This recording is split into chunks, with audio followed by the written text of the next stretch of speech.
మా చిన్నతనంలో సెలవు వచ్చిందంటే చాలు ఆడుకోవడమే మా పని సార్. స్కూళ్ళు అయిపోయిన తర్వాత లేకపోతే ఏదైనా సెలవు వస్తే దసరా సెలవులు, సంక్రాంతి సెలవులు, అమ్మమ్మ గారింటికి వెళ్ళి నానమ్మ గారింటికి వెళ్ళి అలా సరదాగా, మీకు కూడా తెలియంది కాదు. అంటే అప్పుడు ఫోన్స్ లేవు కాబట్టి, ఐ మీన్ ఈ మొబైల్ ఫోన్స్ లేవు కాబట్టి దానికి అంత ఎడిక్ట్ అయ్యి ఉండకపోవచ్చేమో. కానీ ఇప్పుడు మా అబ్బాయిని చూసిన, మా అపార్ట్మెంట్లో ఉన్న పిల్లల్ని చూసినా ఇప్పుడు వాళ్ళు ఫోన్కి అటాచ్ అయిపోయి కనిపిస్తూ ఉన్నారు సార్. అంటే ఆస్ట్రేలియాలో అండర్ 16 ఎవరైతే ఉన్నారో వాళ్ళకి సోషల్ మీడియా కూడా బ్యాన్ చేస్తూ ఆ ప్రభుత్వం నిర్ణయం తీసుకుంది. సో పిల్లల్ని డిజిటల్ డిటాచ్ ఎలా చేయాలి అంటే, డిజిటల్ డిటాచ్ చేయడం అనేది అసలు పిల్లలకు డిజిటల్ టెక్నాలజీస్ పూర్తిగా అన్యాయం చేస్తాయి అనుకోవడం కూడా పొరపాటు. ఉపయోగాలు ఉన్నాయి, నష్టాలు. చాలా అవేర్నెస్ కూడా క్రియేట్ చేసింది, ఇప్పుడు నా మనమరాలు వచ్చింది, అది దానికి 1.5 years.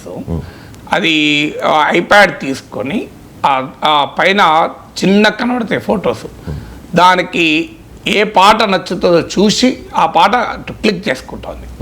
సో దానికి నచ్చిన పాట బాగా డ్యాన్స్ చేసి పాట పెట్టుకుంటుంది. మధ్యలో ఒక్కసారి ఆ హిస్టరీలో, బ్రౌజింగ్ హిస్టరీలో నా ఫోటో ఉంటే, చిన్న ఫోటో అది క్లిక్ చేసి తాతా అంటుంది. సో నా ఫోటో గుర్తుపట్టి టీవీలో పెట్టుకొని తాత అంటుంది. సో అంటే ఇంత ఎవరైనా 1.5 year అమ్మాయి చిట్టి తల్లికి ఆ చిన్న ఐకాన్ చూసి ఇది మా తాత మాట్లాడిండు, యూట్యూబ్ అంటే తెలియదు, డిజిటల్ అంటే తెలియదు. మరి ఇంత అవేర్నెస్ ఆ రోజుల్లో ఉందా? తాతను చూస్తే గుర్తుపట్టడం కష్టం ఉండే రోజులు కదా పాత రోజులు. ఇప్పుడు అంత ఎఫెక్టివ్గా నీకు టెక్నాలజీ ప్రపంచం పెరిగి అవేర్నెస్ లెవెల్స్ కూడా చాలా పెరిగాయి కదా, అది కూడా కాదని అనలేము. ఇవాళ కొద్ది రోజుల క్రితం నేను మా అక్క మనమరాలను నన్ను ఇంటర్వ్యూ చేసింది, నా యూట్యూబ్లో వీడియో కూడా పెట్టాను, 16,000 మంది చూశారు. అది నన్ను 20 నిమిషాలు క్వశ్చన్లు అడిగింది. అడిగాక మేము ఇంట్లో కూర్చొని మాట్లాడుకుంటున్నాం హెడ్లైన్ ఏది పెట్టాలి అని. అప్పుడు నా కూతురు నుండి చాట్ జీపీటీలో చూడనా మంచి హెడ్లైన్ అన్నది. ఇమీడియట్గా అది ఏమన్నదంటే, everybody sees ChatGPT, why don't you use your brain అన్నది. అందరు చాట్ జీపీటీ చూస్తారు కదా, నువ్వు బ్రెయిన్ వాడచ్చు కదా అన్నది. అంటే ఒక 4వ తరగతి చదువుతున్న అమ్మాయి చాట్ జీపీటీ తెలిసి, చాట్ జీపీటీ అందరూ వాడతారని తెలిసి అది వాడకు, బ్రెయిన్ వాడు అని చెప్పింది. చూడండి, ఇంత తెలివి మీకు చిన్నప్పుడు అవకాశం ఉండేనా? సో అందువల్ల టెక్నాలజీ ఇచ్చిన అవకాశం. నేను అడిగాను, do you use ChatGPT అంటే, I use ChatGPT, but as everybody is using ChatGPT, I'm using school AI అన్నది. అంటే అమెరికాలో ఒక ప్రభుత్వ పాఠశాలకు ఆ స్కూల్కే ప్రత్యేకంగా ఆర్టిఫిషియల్ ఇంటెలిజెన్స్ ఏఐ ఉంటుంది, స్కూల్ ఏఐ గురించి చెప్తుంది, చాట్ జీపీటీ గురించి చెప్తుంది. ఇవాళ మీరు అడగండి ఎంతమంది చాట్ జీపీటీ వాడిన వాళ్ళు ఉంటారో చూడండి. మన దగ్గర పెద్ద పెద్ద జర్నలిస్టులను, మీరు పెద్ద పెద్ద ప్రొఫెసర్లు అడగండి చాట్ జీపీటీ రెగ్యులర్గా ఎంతమంది వాడుతున్నారు అని. సో అందువల్ల డిజిటల్ కనెక్టివిటీ పూర్తిగా అన్యాయం చేసింది అనుకుంటే పొరపాటు, అది మొదలుగా అర్థం కావాలి. కానీ అదే సమయంలో అంటే రెక్లెస్ డిజిటల్ కన్సంప్షన్, అంటే అదుపు ఆజ్ఞలు లేకుండా ఏది చేసినా మంచిది కాదు. అంటే ఎనీథింగ్ లిమిట్లో ఉన్నంత కాలం ఏం కాదు. సో ఇవాళ ఏమవుతుందంటే డిజిటల్ ఇంటాక్సికేషన్ అంటున్నారు. అంటే అది అందులో మునిగిపోతున్నారు ఇక వేరే ప్రపంచం. దానివల్ల అనేక హెల్త్ రిలేటెడ్ ప్రాబ్లమ్స్ వస్తున్నాయి, సైకలాజికల్ ప్రాబ్లమ్స్ వస్తున్నాయి. అన్నిటికీ మించి ఈ మధ్య రీసెర్చ్ ఏంటంటే బ్రెయిన్ రాట్, అంటే నీ మెదడుకుండే కాగ్నిటివ్ ఎబిలిటీస్, మెదడుకుండే ఒక ప్రత్యేక లక్షణం ఏంటంటే అది నువ్వు ఎలా వాడుతూ ఉన్న దాన్ని బట్టి అది రీఫార్మాట్ అవుతూ ఉంటుంది నీ మెదడు. నువ్వు మెదడు వాడకపోతే అలాగే ఉంటుంది. అంటే మెదడును వాడుతున్న కొద్దీ అది మరింతగా నీ సామర్థ్యాన్ని పెంచుకుంటూ ఉంటుంది. అది గొప్పతనం, మేధస్సుకునే గొప్పతనం. ఏమవుతుంది, ట్రివియల్ కన్జంప్షన్, డిజిటల్ కన్జంప్షన్ వల్ల, అంటే పనికి మాలిన షార్ట్ టర్మ్ ఎంటర్టైన్మెంట్ వీడియోల నుంచి మొదలుకొని అసలు మెదడుకు ఆలోచించాల్సిన అవసరము లేని జోకులు, మీములు వరకే మాత్రమే. అవి చూడొద్దని అంటలేను, అవి రిలాక్స్ కూడా ఇస్తుంది. కానీ ట్రివియల్ కన్జంప్షన్ అంటే ఆలోచింప చేయని డిజిటల్ కన్జంప్షన్ విపరీతంగా పెరిగింది. ఇప్పుడు ట్రంప్ పనామా కెనాల్ స్వాధీనం చేసుకుంటా అన్నాడు. ఈ పనామా కెనాల్ ఎక్కడుంది, where is that Panama canal, geography of Panama canal అని ఒక బిడ్డ కనుక యూట్యూబ్కి వెళ్ళో, గూగుల్కి వెళ్ళో, చాట్ జీపీటీకి వెళ్ళో, ఆ పనామా కెనాల్ బార్డర్స్ ఏంటి, అట్లాంటిక్ ఓషన్ ఎక్కడుంది, పసిఫిక్ ఓషన్ ఎక్కడుంది, ఈ రెండింటినీ కలిపే 82 కిలోమీటర్స్ ఎక్కడుంది, ఇది కాకపోతే కేప్ ఆఫ్ హార్న్ ఎక్కడుంది, కేప్ ఆఫ్ హార్న్ ద్వారా షిప్స్ పోవాలంటే ఎంత దూరం అవుతుంది. ఇది స్టడీ చేసింది అనుకోండి, డిజిటల్ టెక్నాలజీ కదా అది కూడా. దానివల్ల ఏంటంటే కాగ్నిటివ్ ఎబిలిటీ పెరుగుతుంది. అంటే పిల్లల్లో కానీ ఎవరిలో అయినా, మనలో అయినా, పిల్లలే కాదు, అంటే మెదడును ఆలోచింపజేస్తుంది.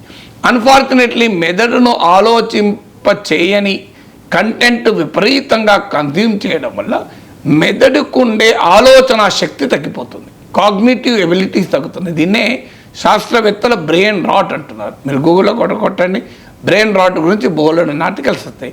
యూట్యూబ్లో నా వీడియో కూడా ఉంది, బ్రెయిన్ రాట్ పైన ప్రత్యేకంగా వీడియో. అంటే ట్రివియల్ డిజిటల్ కన్జంప్షన్ పైన వల్ల జరుగుతుంది. అంటే సమస్య ఏంటి, ఏదైనా ఒక టెక్నాలజీని నువ్వు ఎలా వాడుతావని. అంటే డిజిటల్ ఇంటాక్సికేషన్ మంచిది కాదు, అంటే ఇక దాంట్లోనే మునిగి తేలడం మంచిది కాదు. రెండవది డిజిటల్ రాట్ కారణమవుతున్న ట్రివియల్ అంటే కాగ్నిటివ్ ఎబిలిటీస్ పెంచని, ఆలోచించే శక్తి సామర్థ్యాలు పెంచని ఒక పనికి మాలిన దివాలా కోర్ కంటెంట్ను మీరు ఎక్కువగా కన్జ్యూమ్ చేయడం వల్ల ప్రమాదకరం. మూడవది ఏంటంటే డేంజరస్ కంటెంట్, అంటే పోర్నోగ్రఫీ, పోర్న్ కావచ్చు, క్రైమ్ కావచ్చు, వైలెన్స్ కావచ్చు, వీటి గురించిన డిజిటల్ కన్జంప్షన్ పిల్లలపైన చాలా భయంకరమైన ప్రభావం చెప్తుంది. మన అంతకుముందు పబ్జీ అనే గేమ్ సృష్టించిన బీభత్సం చూసాం. సో పబ్జీ వల్ల ఒక పిల్లలు వైలెంట్ మనస్తత్వం పెరగడం, పిల్లలు ఆత్మహత్యలు చేసుకోవడం వరకు కూడా పెరిగింది. అందువల్ల పిల్లల్లో నేరపూరిత మైండ్ సెట్ను, అంటే క్రిమినల్ ఇన్స్టింక్ట్స్ను, పర్వర్స్ ఇన్స్టింక్ట్స్ అంటారు, అంటే ఆ క్రిమినల్ ఇన్స్టింక్ట్స్, పర్వర్స్ ఇన్స్టింక్ట్స్ను పెంచేటువంటి డిజిటల్ కన్జంప్షన్ ప్రమాదకరం. అయితే ఇది ఎలా మరి, అంటే ఏ డిజిటల్ కన్జంప్షన్ ఎంకరేజ్ చేయాలి, ఏది ఎంకరేజ్ చేయకూడదు, దీనికి పరిష్కారం ఏంటి?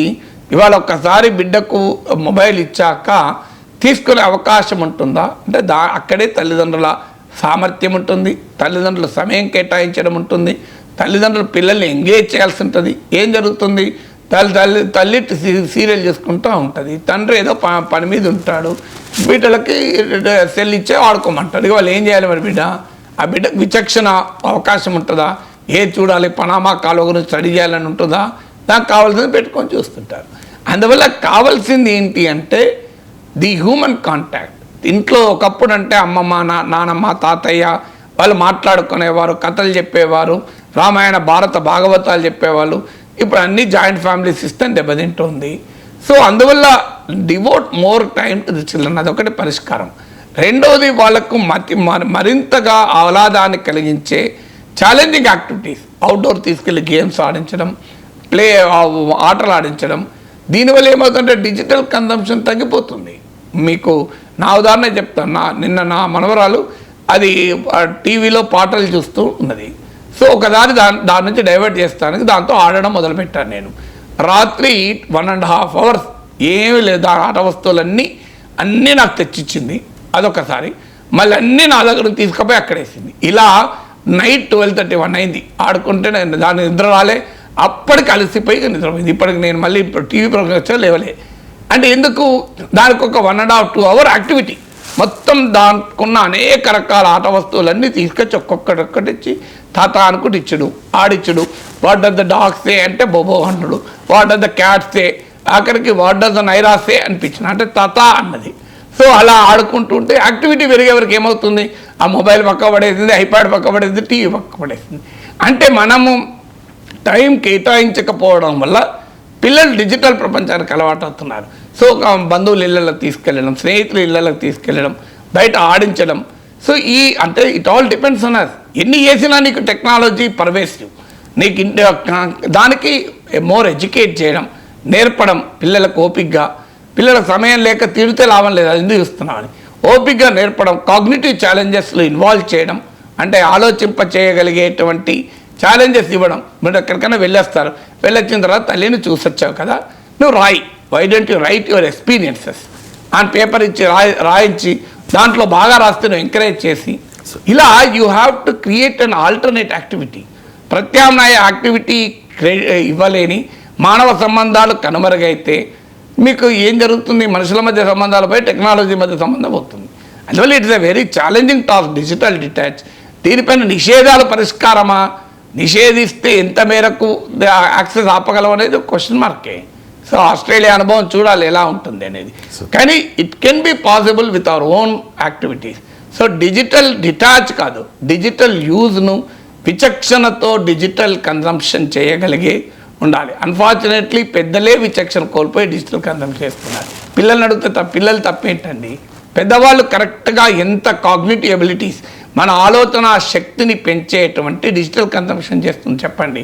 ఇప్పుడు నేను కూడా one of the biggest consumers of digital content. నేను కొన్ని hours of digital content consume చేస్తాను. మరి నా కాగ్నిటివ్ ఎబిలిటీ పెరుగుతుంది తప్ప తగ్గడం లేదు.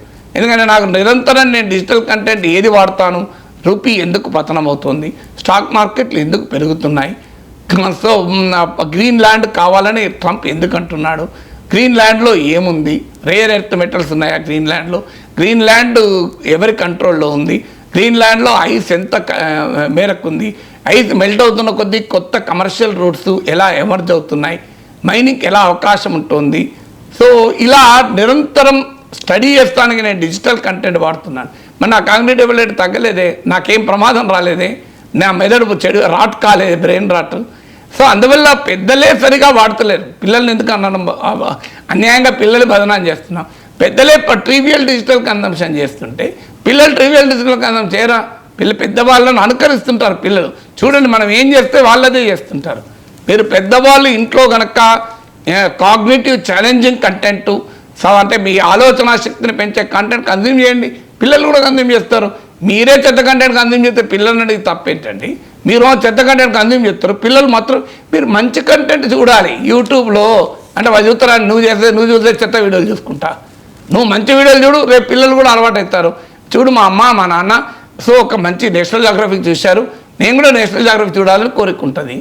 నువ్వు చెత్త కంటెంట్ చూసుకుంటా, నువ్వు పనికిమాల కంటెంట్ పొద్దున్న లేస్తే నువ్వు టీవీల ముందు మొబైల్ పట్టుకొని ఉంటుంటే గంటలు గంటలు ముచ్చట్లు పెట్టుకుంటా వాట్సాప్లో చాట్ చేసుకుంటూ ఉంటుంటే పిల్లలు ఏం చేయాలండి? అదే పని చేయకపోతే.